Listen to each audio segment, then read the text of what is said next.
پاکستان تحریک انصاف نے 27ویں ترمیم کے خلاف بھرپور آواز اٹھانے کا فیصلہ کیا ہے۔ اسد کیسر نے کہا 26ویں اور 27ویں ترمیم سے عدالتوں کو مکمل طور پر مفلوج کر دیا گیا۔ ہم نے فیصلہ کیا ہے 27ویں ترمیم کے خلاف بھرپور آواز اٹھائیں گے۔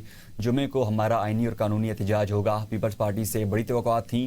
خیال تھا پیپلز پارٹی بھٹو کے آئین کے لیے سیاست قربان کر کے عوام کے ساتھ کھڑی ہوگی۔ نواز شریف سے بھی توقع تھی۔ انہوں نے اعلان کیا تھا ووٹ کو عزت دو۔ نواز شریف بھی سمجھوتا کر گئے۔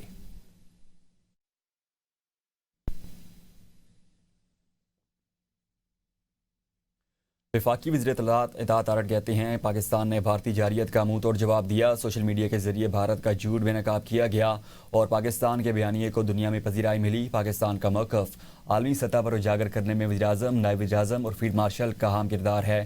دہشت گردی کے خلاف جنگ میں پاکستان نے 90,000 جانیں قربان کی اور اربوں ڈالر کا نقصان برداشت کیا۔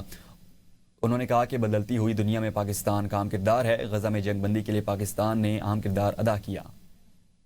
سستی اور بامانی کنیکٹیوٹی کنیکٹڈ پاکستان ویژن کا بنیادی ستون ہے۔ وفاقی وزیر شنزا فاطمہ نے کہا باکو کانفرنس میں پاکستان کی پالیسی بیان پیش کیا۔ وفاقی وزیر نے کہا کہ کنیکٹیوٹی اب سہولت نہیں، لائف لائن ہے۔ پاکستان کی ڈیجیٹل معیشت تیزی سے ترقی کر رہی ہے۔ انہوں نے کہا کہ وزیراعظم کی قیادت میں ڈیجیٹل نیشن پاکستان ایکٹ منظور کیا گیا۔ انہوں نے ڈیجیٹل سروسز اور سمارٹ سٹی ایپل کنیکشنز کا ذکر کیا۔ انہوں نے جدید نیٹ ورک کو بھی پاکستان کی کامیابی قرار دیا۔ شہزاد فاطمہ نے ڈیجیٹل شمولیت کو پائیدار ترقی کا اور خواتین کی ڈیجیٹل شمولیت اور AI اسکل ٹریننگ کو اہم محرک قرار دیا۔ وفاقی وزیر نے ای گورننس اور سائبر سیکیورٹی میں پاکستان کی بہتری کا حوالہ دیتے ہوئے کہا پاکستان کے 2030 ہدف واضح ہیں۔ پاکستان 100 Mbps رفتار 100 ملین گھروں تک فائر اور AI کلاؤڈ کا علاقائی مرکز بننا چاہتا ہے۔ انہوں نے عالمی شراکت داروں سے ڈیجیٹل انفراسٹرکچر میں سرمایہ کاری بڑھانے کی اپیل کی۔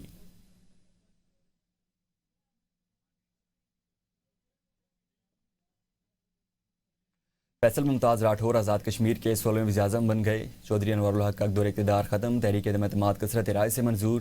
تحریک کے حق میں 36، مخالفت میں 2 ووٹ پڑے۔ قانون ساز اسمبلی کی موجودہ ٹرم میں فیصل راٹھور چوتھے وزیراعظم ہیں۔ نو منتخب وزیراعظم آزاد کشمیر کی حلف برداری آج ہوگی۔ صدر آزاد کشمیر بیرسٹر سلطان محمود نئے وزیراعظم سے عدالت کے باعث حلف نہیں لیں گے۔ اسپیکر آزاد کشمیر اسمبلی چودھری لطیف اکبر نئے وزیراعظم سے حلف لیں گے۔ قانون ساز اسمبلی میں اراکین کی تعداد 44 اراکین غیر حاضر۔ ووٹنگ کے دوران 36 اراکین نے فیصل ممتاز کے حق میں ووٹ دیا۔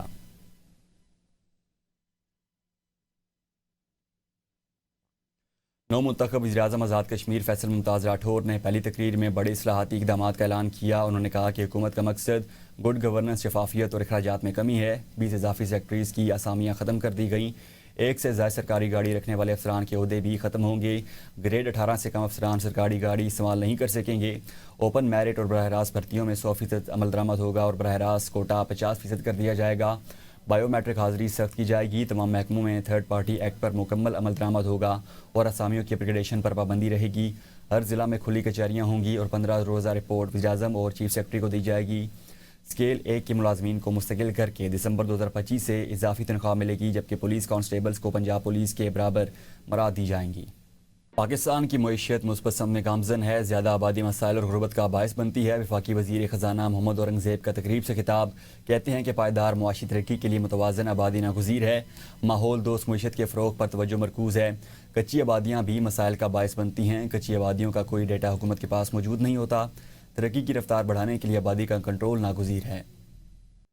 پاکستان کی IT شعبے میں شاندار پرفارمنس۔ ایکسپورٹ ریونیو میں 19.5% اضافہ۔ جولائی تک اکتوبر IT برآمدات 1 ارب 44 کروڑ ڈالر تک پہنچ گئیں۔ اکتوبر میں 38 کروڑ 60 لاکھ ڈالر کے ساتھ گزشتہ سال کے مقابلے میں 17% زیادہ برآمدات ہوئیں۔ IT انڈسٹری کا تجارتی سرپلس 1 ارب 74 کروڑ ڈالر رہا۔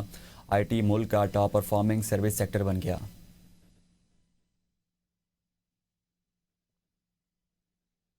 پاکستان کے قرضوں میں 1371 ارب روپے سے زائد کی نمایاں کمی۔ مؤثر مالیاتی نظام کے نتائج۔ وزیر خزانہ خرم شہزاد کا social media platform X پر ایک بیان میں کہنا ہے حکومت کے مؤثر مالیاتی انتظام کے باعث پاکستان کے مجموعی قرضوں میں قابل ذکر کمی واقع ہوئی۔ مجموعی قرضوں میں 1371 ارب روپے سے زائد کی کمی ریکارڈ کی گئی۔ قرضوں میں کمی مستقبل کے قرضوں کی ضروریات کو کم کرنے کی نشاندہی کرتی ہے۔ بشیر نے کہا یہ کامیابی حکومت کے مالی نظم و ضبط اور بہتر اقتصادی حکمت عملی کا نتیجہ ہے۔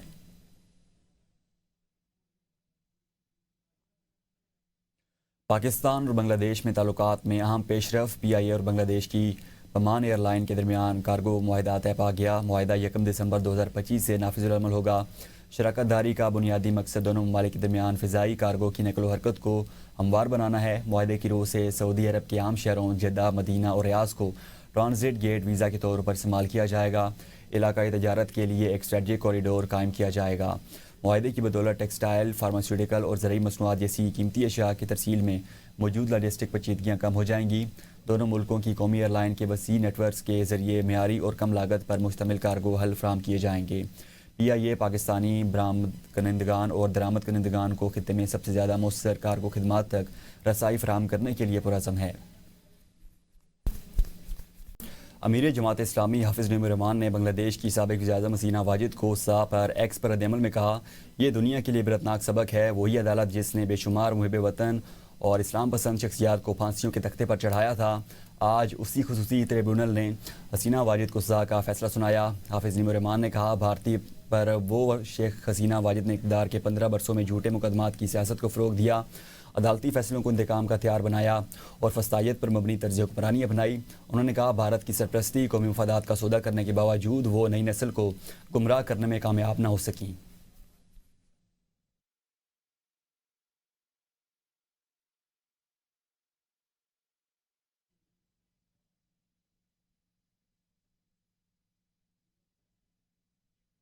سپریم کورٹ میں خواتین ہراسانی کیس میں ملزم کی سزا برقرار، عدالت کی تمام تعلیمی اداروں میں خواتین کی شکایت کے لیے باقاعدہ ہراسانی کمیٹیاں قائم کرنے کی ہدایت، دیہاتی علاقوں میں اور ضلعی اور تحصیل سطح پر ہراسانی پروٹیکشن سیلز بنانے کا بھی حکم جاری کیا گیا۔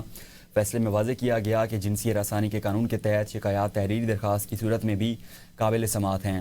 دوسرے خطرے کا قانون فوجداری مقدمات پر لاگو ہوتا ہے، محکمہ انکوائری پر نہیں۔ سپریم کورٹ نے خواتین کی وراثت کے قانون 2010 کے تحت زرعی شعبے میں تحفظ نہ ملنے پر تشویش ظاہر کی اور حکومت کو 6 ماہ میں قانون سازی کی ہدایت دے دی۔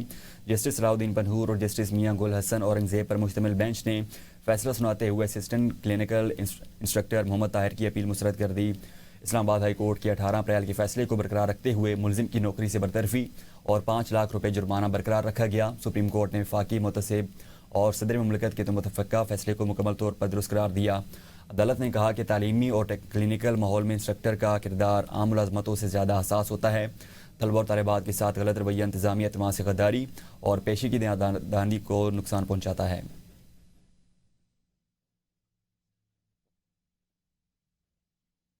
وراثت کا حق خدائی حکم ہے اور عورتوں کو حق وراثت سے محروم رکھنا آئین اور اسلام کی واضح تعلیمات کی منافی ہے۔ خواتین کے حق وراثت سے متعلق کیس میں سپریم کورٹ نے تفصیلی فیصلہ جاری کر دیا۔ 7 صفحات پر مشتمل فیصلہ سابق جسٹس اطہر منولہ نے تحریر کیا۔ عدالت نے ورثاء کو طویل عرصے تک حق وراثت سے محروم ہونے پر درخواست گزار عابد حسین پر 5 لاکھ روپے جرمانہ عائد کیا۔ سپریم کورٹ نے سندھ ہائی کورٹ کا فیصلہ برقرار رکھتے ہوئے عابد حسین کی اپیل خارج کر دی۔ فیصلے میں کہا گیا، عابد حسین جائیداد کو تحفہ قرار دینے کا دعویٰ ثابت نہ کر سکا۔ عدالت نے قرارداد جائیداد کی ملکیت مالک کی وفات کے فوراً بعد ورثاء کو منتقل ہو جاتی ہے۔ ریاست کی ذمہ داری ہے کہ خواتین کو بلا تاخیر اور بغیر خوف کے وراثت کا حق حاصل ہو۔ وراثت سے محروم کرنے والوں کو قانون کے تحت جواب دہ ہونا ہوگا۔ نائب وزیر اعظم اسحاق ڈار کا دورہ روس، شنگھائی تعاون تنظیم کے اجلاس پاکستان کی نمائندگی کریں گے۔ نائب وزیر اعظم اسحاق ڈار کا ایئرپورٹ پر نائب وزیر خارجہ سمیت روسی اور پاکستانی سفارتخانے کے حکام نے استقبال کیا۔